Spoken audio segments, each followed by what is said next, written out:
vrata za njom bivaju zatvorena. Ide na svoje mesto i u sličnom dresu aspiranta Nikolić. Jaši ga broj 5 Shady Lady, preko crni.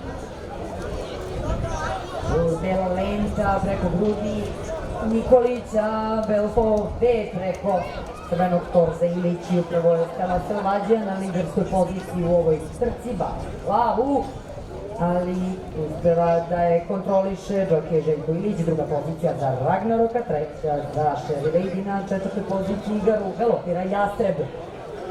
I dalje dosta orna Stela Selvađija ima 3/4 dužine konjskog tela prednosti u odnosu na Ragnaroka koji ima dužinu 1/4, ali stiže Jastreb.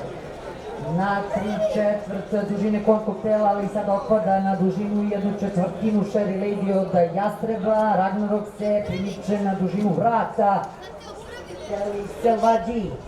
Trku vodi Stela Selvađija na drugoj poziciji, kao da rukama minimalno stimuliše Ragnaroka, jahač njezi, Ragnaroka to poštuje, napada Stelu Selvađiju, problem je samo što ga prati Jastreb.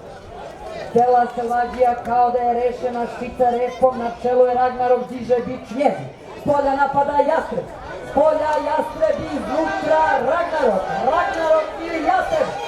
Muči se malo Mustafić, ali se bori se Spijan protiv Jokeja, muči se da održi prema Ragnarokom, poslednji napad i na iskustvo njezi Ragnarok prvi.